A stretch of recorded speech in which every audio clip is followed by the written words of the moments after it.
দিল্লি থেকে বাগডোগরা বিমানবন্দরে এসে পৌঁছালেন বিজেপির রাজ্য সভাপতি সুকান্ত মজুমদার। এদিন সকালে দিল্লি থেকে বাগডোগরা বিমানবন্দরে এসে পৌঁছান তিনি। এরপর বাগডোগরা বিমানবন্দরের সাংবাদিকদের মুখোমুখি হয়ে তিনি বলেন, শেখ শাহজাহানকে গ্রেপ্তার করতে হবে। তৃণমূল পরিচালিত এই সরকার প্রথম থেকেই চেষ্টা করেনি তাকে গ্রেপ্তার করার। গ্রেপ্তার করবেও বা কিভাবে, তার কারণ হচ্ছে মমতা বন্দ্যোপাধ্যায় নিজে বিধানসভায় দাঁড়িয়ে শেখ শাহজাহানের সাফাই দিচ্ছে। এখন তো শেখ শাহজাহান তাজমহল বানাচ্ছে তার সাম্রাজ্যে, তবে আমরা আন্দোলনের মাধ্যমেই সরকারকে বাধ্য করব শেখ শাহজাহানকে গ্রেপ্তার করতে।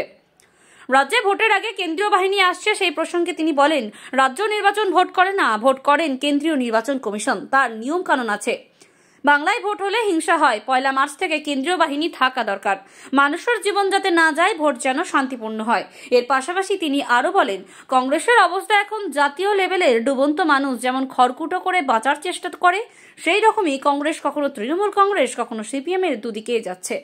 সাপের গালেও চুমু খাচ্ছে, ব্যাঙের গালেও চুমু খাচ্ছে। সন্দেশখালীতে পুলিশের কোনো ভূমিকা নেই, পুলিশ কালপ্রিট। এই পুলিশ বাইকে করে তৃণমূল নেতাদের সাথে যেত মহিলা দেখার জন্য, যে কোনো মহিলা সুন্দরী, পরে রাতের বেলায় তুলে আনা হবে তৃণমূল নেতাদের কাছে। পুলিশ গেলে লোকজন খেপে যাচ্ছে, পুলিশ এখন না যাওয়াই ভালো। শেখ শাহজাহানকে যদি গ্রেপ্তার না করতে পারে তাহলে ডিজি আর পিজি কি হবে? এরপর সড়ক পথ দিয়ে সোজা চলে যান শিলিগুড়ির উদ্দেশ্যে। জানা যায় এদিন তিনি বালুরঘাট যাবেন।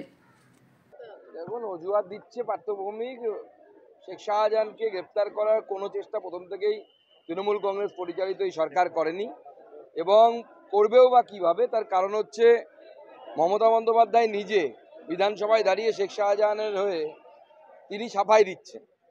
হোম মিনিস্টার যখন সাফাই দেয়, তার আন্ডারে কাজ করা পুলিশ কোনো গ্রেপ্তার করতে পারে? মমতা এখন তো শেখ শাহজাহান তাজমহল বানাচ্ছে সে তার সাম্রাজ্যে। তবে আমরা আন্দোলনের মাধ্যমে বাধ্য করবো এই সরকারকে শেখ শাহজাহানকে গ্রেপ্তার করার জন্য।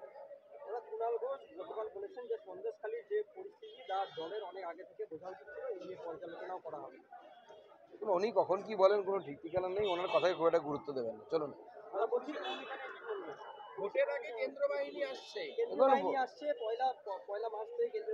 দেখুন, রাজ্য নির্বাচন কমিশন তো এখন ভোট করে না, ভোট করবে কেন্দ্রীয় নির্বাচন কমিশন। তো তার নিয়ম কানুন আছে এবং বাংলায় যে ভোট লুট হয়, পোস্ট পোল ভায়োলেন্স হয়, এ তো আর কোনো প্রমাণের সাপেক্ষ নয়, সবাই জানে হয়। তো সেই মতো ব্যবস্থা নেবে। 1 মার্চ কেন, যদি প্রয়োজন হয় আজকে থেকে রাখা উচিত। মানুষের জীবন যেন না যায়, ভোট যেন ফ্রি অ্যান্ড ফেয়ার হয়, এই দুটো জিনিস হচ্ছে সব থেকে গুরুত্বপূর্ণ। এই দুটো জিনিসকে সামনে রেখে যা করা নির্বাচন কমিশনের তাই করা উচিত।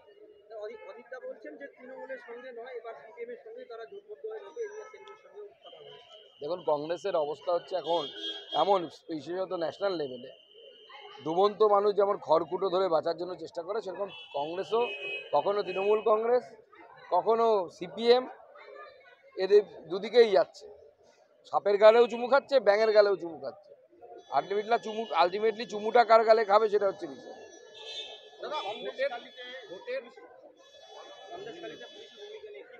না, পুলিশের ভূমিকায় নেই কোনো, পুলিশ তো ওখানে কালপিট। এই পুলিশই তো বাইকে করে তৃণমূল নেতাদের সাথে যেত মহিলা দেখার জন্য, রেইকি করার জন্য, যে কোন মহিলা সুন্দরী তাকে পরবর্তী সময়ে রাত্রিবেলা তুলে আনা হবে তৃণমূল নেতাদের কাছে। পুলিশ গেলে পরে লোকজন খেপে যাচ্ছে, পুলিশকে দেখলে পরে মানুষ মারমুখী হয়ে যাচ্ছে। পুলিশ এখন না যাওয়াই ভালো ওখানে। রাজীব কুমার গিয়ে কি করবে? কিন্তু যাচ্ছেন, আসছেন, ঘুমোচ্ছেন, খাচ্ছেন, যাচ্ছেন, চলে আসছেন। কাজের কাজ কি হচ্ছে? শেখ শাহজাহান গ্রেপ্তার হয়েছে এখনো? শেখ শাহজাহানকে যদি গ্রেপ্তার করতে না পারে তো ডিজি আর পিজি কি হবে ওদের?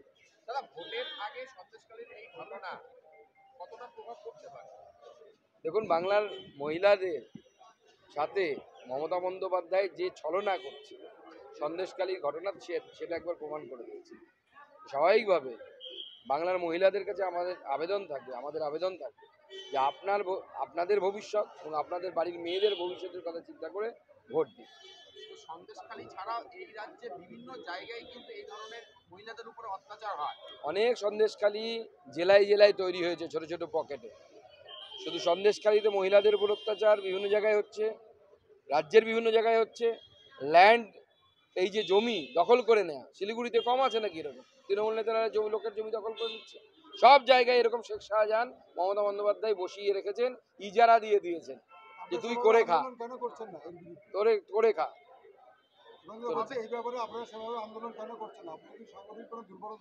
সন্দেশখালীতে আপনি আন্দোলন করতে গেছিলেন, অন্যান্য জায়গাতেও যখন কমপ্লেন হবে সামনে আসবে, আপনারা দেখতে পাবেন। সন্দেশখালী তো সবাই প্যান্ডোরা বক্স খুলে দিয়েছে। জমির বিষয় নিয়ে যে দখলের যে বিষয়গুলো রয়েছে, বিএলআর অফিসে একাধিকবার শিলিগুড়ির একাধিক জায়গায় অভিযোগ করার পরে বিএলআর অফিস থেকে কোনো রকম তদন্ত হচ্ছে না। তারা ডিএম পর্যন্ত এই বিষয়ে জানে, তারপরেও কোনো তদন্ত হচ্ছে না না, বিএলআরও ডিএম এরা তো পয়সা পায়, কোথা থেকে তদন্ত করবে? আমাদের সরকার এলে এদের বিরুদ্ধে ব্যবস্থা হবে। ডিএম বিএলআরওকে জেলে পাঠাবো। চলুন।